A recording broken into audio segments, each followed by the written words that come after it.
नमस्ते। आज हमारे पास जो स्टडी मटेरियल है वो हिंदी कविता के एक ऐसे पहलू पर है जिसे हम अक्सर स्कूल में रट तो लेते हैं पर शायद महसूस नहीं कर पाते। हम बात कर रहे हैं छंद की। वैसे तो कहा जाता है कि छंद कविता का स्केलेटन यानी ढांचा है, कविता का दिल लगता है, उसकी धड़कन। बिल्कुल सही कहा आपने। ये वो धड़कन है जो आप कह सकते हैं शब्दों में जान डालती है। हाँ, आज हम इसी धड़कन के पीछे का विज्ञान और कला दोनों को समझने की कोशिश करेंगे। तुलसीदास से लेकर आज के गीतकारों तक हर कोई इस लय के जादू का इस्तेमाल कैसे करता है। चलिए कवियों के सीक्रेट कोड को डिकोड करते हैं। बेहतरीन। तो सबसे पहले इस कोड का नाम ही ले लेते हैं, छंद। ये शब्द सुनने में जितना शास्त्रीय लगता है उतना ही दिलचस्प इसका मतलब है। तो ये आया कहाँ से? इसकी जड़ें संस्कृत की छद धातु में हैं। अच्छा। और छद का एक बहुत ही खूबसूरत मतलब है आनंद देना। आनंद देना, वाह। हाँ, या किसी चीज को अपनी लय से ढक लेना, उसे खुशगवार बना देना। तो छंद वो कला है जिससे कविता पढ़ने या सुनने वाले को एक खास किस्म का आनंद मिलता है। मतलब ये सिर्फ शब्द नहीं है, ये शब्दों का संगीत है। एकदम शब्दों का संगीत। मुझे ये एनालॉजी बहुत पसंद आई। और किसी भी संगीत की तरह इसके भी अपने सुर, ताल, अपने नियम होंगे। बिल्कुल। प्रमुख अंगों रहे यति, गति, तुक और चरण। इन्हें संगीत से जोड़कर कैसे समझ सकते? अरे बहुत आसानी से। देखिए, अगर कविता एक गाना है तो चरण उस गाने की एक लाइन है। ठीक है। गति उस गाने की रिदम या फ्लो है कि वो तेज है या धीमी। यति वो संगीत में उस ठहराव या पॉज की तरह है जहां गायक सांस लेता है। अच्छा, जो एक ड्रामा और इमोशन पैदा करता है। हाँ, और तुक तो सबसे मजेदार हिस्सा है। वो राइमिंग वर्ड्स जो गाने के अंत में एक हुक की तरह काम करते हैं, जैसे हमारी और तुम्हारी। बिल्कुल। वाह। इस तरह तो ये नियम बोझ नहीं बल्कि कविता को सजाने वाले गहने लग रहे हैं। लेकिन अब आते हैं उस हिस्से पर जहां अक्सर गणित शुरू हो जाता है और कविता पीछे छूट जाती है, मात्राओं की गिनती। हाँ, ये थोड़ा टेक्निकल लगता है। ये लघु और गुरु का चक्कर क्या है? देखिए, इसे गणित की तरह नहीं बल्कि ताल की तरह देखिए। जैसे संगीत में कुछ नोट छोटे होते हैं और कुछ लंबे। अच्छा। वैसे ही यहाँ मात्राएं हैं। लघु यानी एक छोटी ताल जिसे हम एक गिनते हैं। इसमें अ, ए, उ जैसे छोटे स्वर आते हैं। और गुरु यानी एक लंबी वजनदार ताल जिसे हम दो गिनते हैं। हाँ, और इसमें आ, ई, उ, ए जैसे बड़े स्वर आते हैं। अच्छा, तो अगर मैं समझी, कम शब्द में क और म दोनों में अ का स्वर है तो दोनों छोटी ताल हुई, यानी एक और एक। सही। और काम शब्द में काम में आ का स्वर है तो वो लंबी ताल हो गई, यानी दो, और म छोटी ताल यानी एक। तो कम का वजन हुआ 2 और काम का 3। एकदम परफेक्ट। आपने तो खुद ही नियम समझ लिया। हाँ हाँ। चलिए, नोट्स में दिए गए प्रसिद्ध उदाहरण रहीमन धागा प्रेम का पर इसे आजमाते हैं। रहीमन में चारों अक्षर छोटे स्वरों वाले हैं। हाँ, तो ये 4 छोटी तालें हुई, टिक टिक टिक टिक, कुल 4 मात्राएं। और धागा में धा और गा दोनों में आ की लंबी ताल है।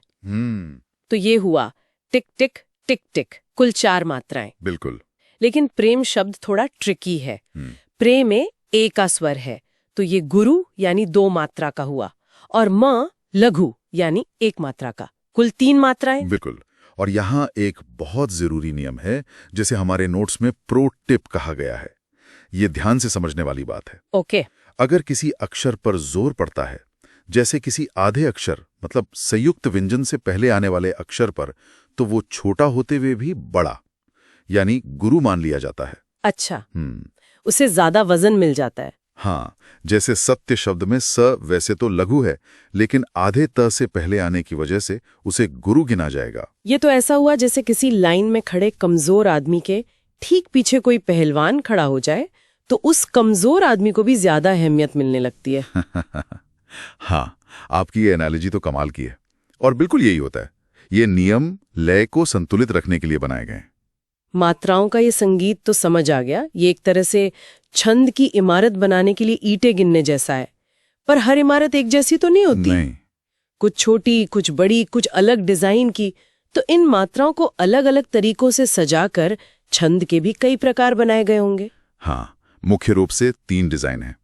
पहला और सबसे लोकप्रिय है मात्रिक छंद, जिसमें हम कविता की हर लाइन में ईंटों का कुल वजन यानी मात्रा गिनते हैं। जो हम अभी कर रहे थे। हाँ। दूसरा है वर्णिक छंद। ये और भी ज्यादा अनुशासित है। इसमें वजन नहीं, बल्कि हर लाइन में ईंटों की गिनती, मतलब अक्षर बराबर होनी चाहिए, चाहे वो छोटी हो या बड़ी। बिल्कुल। और तीसरा? तीसरा कौन सा है? तीसरा है मुक्तक छंद। ये आज की मॉडर्न आर्किटेक्चर की तरह है। यहाँ कोई तयशुदा नियम नहीं है। अच्छा, मतलब कवि अपने भावों के हिसाब से लय बनाता है। एकदम। निराला जैसे कवियों ने इस परंपरा को शुरू किया। उन्होंने कहा कि कविता को भावों की जरूरत है, नियमों के बंधन की नहीं। आज की ज्यादातर कविताएं इसी शैली में हैं। ये दिलचस्प है, यानी नियम तोड़ने के लिए भी पहले नियमों को जानना जरूरी है। खैर, परीक्षाओं के लिहाज से मात्रिक छंद सबसे जरूरी है। हाँ, सबसे ज्यादा। और इसमें एक क्लासिक कंफ्यूजन हमेशा रहता है, दोहा और सोरठा। ये दोनों जुड़वा भाइयों की तरह लगते हैं, जिन्हें पहचानना मुश्किल हो। ये जुड़वा हैं, पर एक दूसरे की मिरर इमेज की तरह। दोहा एक बहुत संतुलित छंद है। इसकी पहली और तीसरी लाइन में 13 मात्राएं होती हैं और दूसरी चौथी में 11। 13-11 का पैटर्न। हाँ, ये 13-11 का पैटर्न एक ठहराव और पूर्णता का एहसास देता है। जैसे कबीर के दोहे, वो अपनी बात कहकर एक पूर्ण विराम लगा देते हैं। और सोरठा इसका ठीक उल्टा है, 11-13। तो सिर्फ मात्राओं को आगे पीछे करने से क्या कविता के मूड पर कोई असर पड़ता है, या ये बस एक तकनीकी अदला बदली है? बहुत अच्छा सवाल है। ये सिर्फ तकनीकी अदला बदली नहीं है, इससे भाव बदल जाता है। अच्छा, कैसे? सोरठा में पहली लाइन छोटी, मतलब 11 मात्रा की, और दूसरी बड़ी 13 मात्रा की होती है। इससे खिंचाव पैदा होता है। लगता है बात अभी खत्म नहीं हुई, आगे कुछ और है। ये अक्सर प्रेम या भक्ति की कोमल भावनाओं के लिए इस्तेमाल होता है, जहां एक निरंतरता का भाव होता है। कमाल है। यानी एक में स्थिरता है तो दूसरे में प्रवाह। अब कुछ और बड़े और भव्य छंदों की बात करते हैं, जैसे चौपाई, जिसका नाम सुनते ही रामचरितमानस याद आ जाती है। और वो इसीलिए क्योंकि चौपाई बनी ही महाकाव्य लिखने के लिए है। ये एक सममात्रिक छंद है, मतलब इसकी चारों लाइनों में बराबर मात्राएं। हाँ, बिल्कुल। 16 मात्राएं। ये 16 का आंकड़ा एक बहुत ही स्थिर और मजबूत लय बनाता है, जैसे कोई कहानी सुना रहा हो। इसीलिए तुलसीदास जी ने हजारों चौपाइयां लिखी और कहानी का फ्लो कहीं नहीं टूटा। और एक नाम आता है रोला का, जिसके बारे में कहा जाता है कि ये वीर रस से जुड़ा है। हाँ। इसकी 24 मात्राओं की बनावट में ऐसा क्या है जो इसे इतना जोशीला बना देता है? इसकी बनावट में ही एक ड्रामा है। इसमें 11 मात्राओं के बाद एक ठहराव यानी यति आता है, और फिर 13 मात्राएं आती हैं। 11 और 13 का ब्रेक। हाँ, ये एक दमदार रिदम पैदा करता है, जैसे सेना के कदम ताल की आवाज या ढोल की चोट। पहली 11 मात्राएं माहौल बनाती हैं और अगली 13 उस बात को जोरदार तरीके से पूरा करती हैं। इसीलिए कवि इसे युद्ध या वीरता का वर्णन करते समय इस्तेमाल करते थे। बिल्कुल, ताकि सुनने वाले के अंदर भी वही जोश भर जाए। अब समझ आया कि ये सिर्फ गणित नहीं, ये तो इमोशन इंजीनियरिंग है। हाँ, बिल्कुल। हमारे नोट्स में कुछ और जटिल छंदों का जिक्र है, कुंडलियां और छप्पे। इन्हें संयुक्ता छंद कहा गया है। संयुक्ता यानी? जो दो अलग अलग छंदों को मिलाकर बने हों। अच्छा, फ्यूजन। हाँ, ये छंद की दुनिया की फ्यूजन डिश की तरह है। जैसे कुंडलियां एक दोहे और एक रोला को मिलाकर बनता है। इसमें 6 लाइनें होती हैं। और इसकी पहचान का एक बड़ा मजेदार नियम है। हाँ। जिस शब्द से शुरू होता है उसी पर खत्म भी होता है। ये तो इसे पहचानने का अचूक तरीका हो गया। बिल्कुल, ये कवि जी कारीगरी का बेहतरीन नमूना है।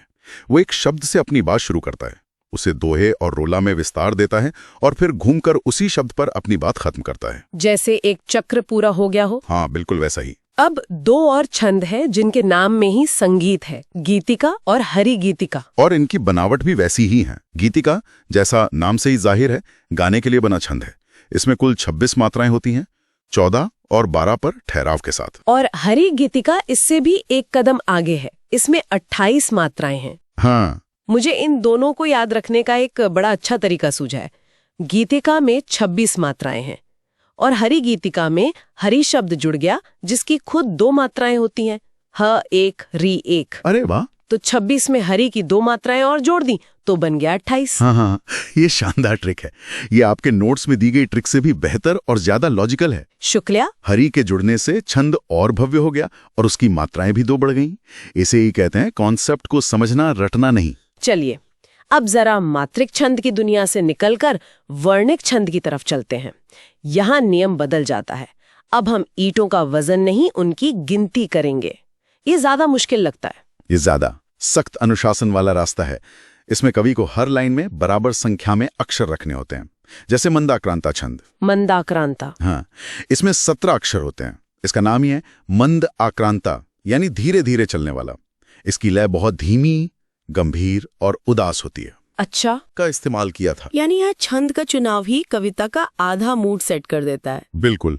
एक और उदाहरण है शार्दूल विक्रीडित, जिसमें 19 वर्ण होते हैं। इसका मतलब क्या है? इसका मतलब है बाघ का खेल। इसकी लय में एक खास तरह का उतार चढ़ाव और शाही अंदाज होता है, जैसे कोई बाघ शान से चल रहा हो। इन वर्णिक छंदों को बनाने का कोई व्याकरण, कोई फॉर्मूला भी है? हमारे नोट्स में गण नाम की किसी चीज का जिक्र है और एक सूत्र है यमाताराज भानस लगा। हाँ, सच कहूं तो ये किसी जादू के मंत्र जैसा लग रहा है। ये मंत्र ही है। वर्णिक छंद का डीएनए इसी में छिपा है। देखिए, गण का सीधा सा मतलब है 3 अक्षरों का एक ग्रुप। 3 अक्षरों का ग्रुप। हाँ, और इन ग्रुप्स का पैटर्न क्या होगा? मतलब लघु गुरु गुरु या गुरु लघु गुरु, ये इसी यमाताराज भानस लगा सूत्र से तय होता है। तो क्या परीक्षा के लिए हमें ये 8 गण और उनके पैटर्न रटने पड़ेंगे, जैसे यगण, मगण, तगण? मेरा तो सिर घूम गया। नहीं, बिल्कुल नहीं। और यही समझना जरूरी है। आपके लिए बस इतना याद रखना काफी है कि गण 3 वर्णों का समूह होता है। इनकी कुल संख्या 8 होती है और इन्हें इस एक सूत्र से निकाला जाता है। अच्छा, शुक्र है। हाँ, ये जानना कॉन्सेप्ट समझने के लिए है। व्यवहार में वर्णिक छंदों को उनकी कुल वर्ण संख्या और लय से पहचानना ज्यादा आसान होता है। मुझे लगा आज रात सपने में भी यमाताराज भान सलगा ही चलेगा। खैर, हमने नियम और कॉन्सेप्ट तो काफी समझ लिए। अब क्यों ना इन्हें एक्शन में देखें? हाँ, बिल्कुल। चलिए कुछ उदाहरणों को डिकोड करने की कोशिश करते हैं। जरूर। पहली है, सुनु सिया सत्य असीस हमारी, पूजी ही मन कामना तुम्हारी। इसमें कौन सा छंद हो सकता है? चलिए मात्राएं गिनते हैं। सुनु सिया सत्य असीस हमारी, गिनने पर ये 16 मात्राएं बन रही हैं। और दूसरी लाइन, पूजी ही मन कामना तुम्हारी, ये भी 16 हैं। जब हर लाइन में बराबर 16-16 मात्राएं हो तो वो तो एक ही छंद हो सकता है, चौपाई। तो एकदम सही पकड़ा। ये तुलसीदास की चौपाई है। अब अगली पहेली, रहेमन पानी राखिए, बिन पानी सब सून। ये तो बहुत प्रसिद्ध है। रहमन पानी राखिए में 13 मात्राएं हैं और बिन पानी सब सून में 11। तो ये कौन सा पैटर्न हुआ? ये 13-11 का क्लासिक पैटर्न तो दोहे का है। बिल्कुल सही। देखिए, एक बार नियम समझ आ जाए तो पहचानना कितना आसान हो जाता है। ये तो सच है। तो अब अगर हमें इस पूरी बातचीत का सार निकालना हो, कुछ सबसे जरूरी बातें जो दिमाग में रखनी है, तो वो क्या होंगी? सबसे पहले चौपाई की सीधी सपाट कहानी सुनाने वाली 16 मात्राएं। ठीक है। फिर दोहा का 13-11 का संतुलित पैटर्न और उसका उल्टा सोरठा का 11-13 का प्रवाहमयी पैटर्न। दोहा और सोरठा। हाँ। वीर रस के लिए रोला की 24 मात्राओं की जोशीली धमक और गाने वाली लय के लिए हरि गीतिका की 28 मात्राएं। और वर्णिक में कालिदास का मंदाक्रांता, मतलब 17 वर्ण याद रह जाएं तो क्या कहने। ये एक शानदार क्विक रिकैप है। तो आज हमने कविता के स्केलेटन की हड्डियों को नहीं बल्कि उसके दिल की धड़कनों को गिना और समझा। ये सिर्फ नियम नहीं है, ये वो टूल किट है जिससे कवि हमारे इमोशंस के साथ खेलते हैं, हमें हंसाते हैं, रुलाते हैं और जोश से भर देते हैं। और इसी के साथ हम आज की चर्चा के अंत में आते हैं।